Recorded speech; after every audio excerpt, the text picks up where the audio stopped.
Break के बाद एक बार फिर से आप सभी का स्वागत है। आगरा के खाद्य एवं नागरिक आपूर्ति विभाग की ओर से मुख्यमंत्री अखिलेश यादव की फोटो लगे राशन कार्ड अभी भी बांटे जा रहे हैं। आचार संहिता के उल्लंघन का काम खुद प्रशासनिक और जिम्मेदार अधिकारी कर रहे हैं। नगर के हरि पर्वत थाना क्षेत्र के वजीरपुरा इलाके में इन राशन कार्ड को बांटने की एक्सक्लूसिव तस्वीरें हमारे कैमरे में कैद हो गई हैं। इस बारे में एडीएम सिटी को जानकारी दी गई तो उन्होंने पूरे प्रकरण पर अनभिज्ञता जाहिर करते हुए जांच कर कार्रवाई किए जाने की बात कही है। पहाड़ों पे हो रही बर्फबारी और चल रही तेज ठंडी हवाओं के कारण जनपद जालौन के लोगों का बुरा हाल है।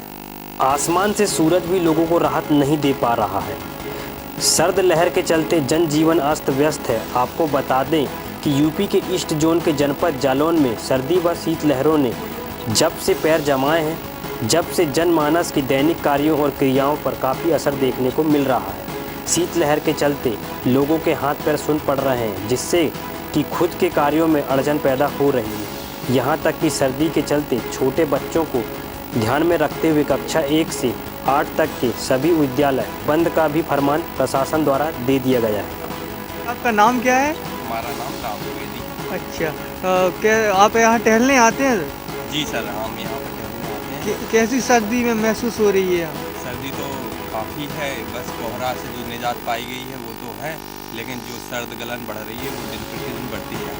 पहले हम लोग काफ़ी लोग आते थे और बूढ़े पुराने भी आते हैं, कई लोग आते हैं, बड़े लोग भी आते हैं, लेकिन जो सर्द हवाएं चल रही हैं और जो गलन बढ़ रही है दिन प्रतिदिन, उसकी वजह से अभी कुछ लोगों ने आना बंद किया। कितने टाइम तक आते हैं हम लोग? वैसे तो हम यहाँ 5 बजे तक आ जाते थे, लेकिन अब ये कि सर्द हवाएं चल रही हैं और जो गलन बढ़ रही है उस वजह से हम लोग काफ़ी लेट आते हैं। विधानसभा चुनाव होने की घोषणा के बाद प्रशासनिक अधिकारियों ने ग्रामों का दौरा करना शुरू कर दिया है।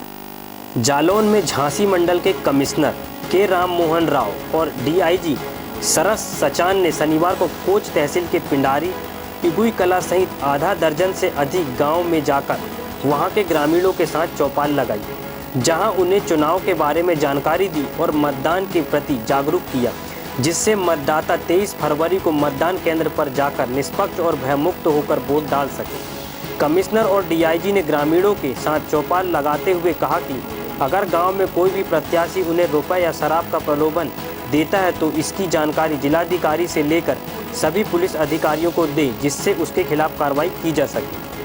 अवगत कराइए साहब, यहाँ पर ये गलत होने की संभावना है या ऐसा कुछ हो सकता है, चाहे वो शराब का वितरण हो, चाहे वो कुछ सामान बांट रहे हो लोग, चाहे और किसी तरह से वोट प्रभावित करने का काम हो रहा हो, तो किसी को नहीं पहचानते, तो यहाँ के होते भी नहीं है, कहीं और के होते हैं। उनके पास सिर्फ एक निर्देश है, अगर आप गड़बड़ी कर रहे हो तो बंदूक तान दो। और अगर आप आज आपने जो चुनाव को लेकर ये दौरा किया है सर, इस पर आपका क्या कहना है? हम लोग डीआईजी साहब और मैं, कमिश्नर झांसी और डीएम साहिबा, हम सब लोग जालौन ज़िले के गांव-गांव घूम रहे और यही कर रहे, हम जनता को यही बता रहे 23 तारीख फरवरी को यहाँ चुनाव होगा। उस चुनाव निष्पक्ष एवं शांतिपूर्ण रहना है। हर व्यक्ति, कोई भी हो, कोई भी जात, कोई धर्म या कोई चीज़ का भेदभाव नहीं, हर व्यक्ति समान है कानून के सामने।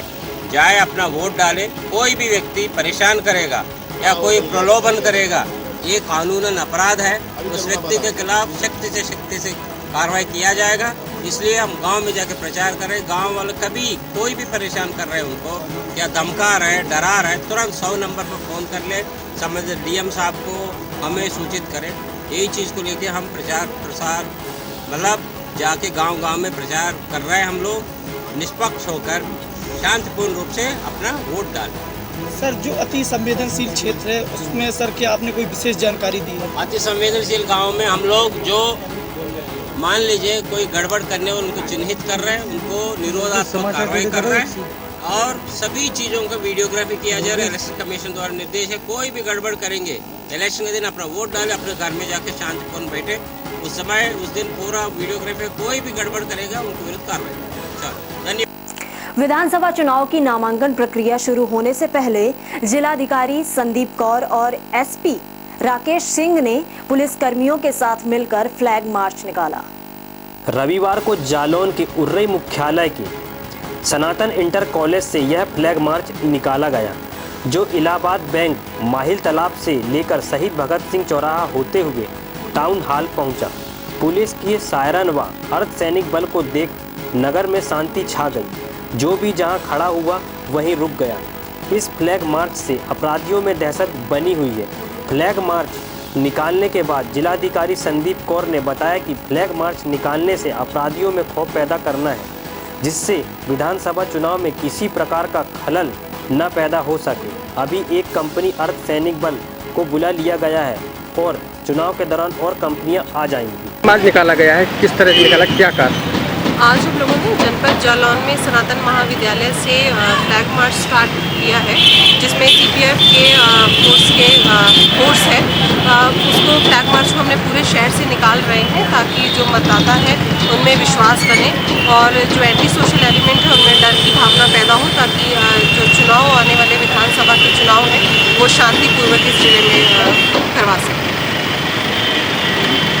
इसके लिए कितने जो आई है अपने यहाँ रैपिड एक्शन फोर्स वगैरह आई है जो, कितने लोग आए हैं, कितनी बटालियन आई है? ये हम लोगों को सीपीएफ की एक कंपनी हमारे जनपद जालौन को अलॉट हुई है, वही लोग हमारे यहाँ। यूपी में सत्ताधारी समाजवादी पार्टी में चुनाव चिन्ह विवाद पर चुनाव आयोग आज अंतरिम आदेश पारित कर सकता है। मुख्य चुनाव आयुक्त नसीम जैदी की अगुवाई में आयोग ने शुक्रवार को दोनों पक्षों की दलीलें सुनी थी और अपना आदेश सुरक्षित रख लिया था। आयोग आज आदेश पारित कर सकता है। नियम के मुताबिक आयोग को फैसला लेने के लिए आयोग की फुल कमीशन की बैठक बुलानी होगी, जो कि आमतौर पर मंगलवार और शुक्रवार को ही होती है। अभी तक ऐसी कोई बैठक सोमवार सुबह को बुलाए जाने की सूचना नहीं है। हालांकि चुनाव आयोग सोमवार सुबह यानी आज फुल कमीशन की बैठक बुलाकर फैसला सुना सकता है। उत्तर प्रदेश में पहले चरण के चुनाव के लिए नामांकन दाखिल करने की शुरुआत 17 जनवरी से होने वाली है। तो फिलहाल के लिए खास खबर में बस इतना ही और तमाम बाकी खबरों के लिए देखते रहिए समाचार टाइम 24।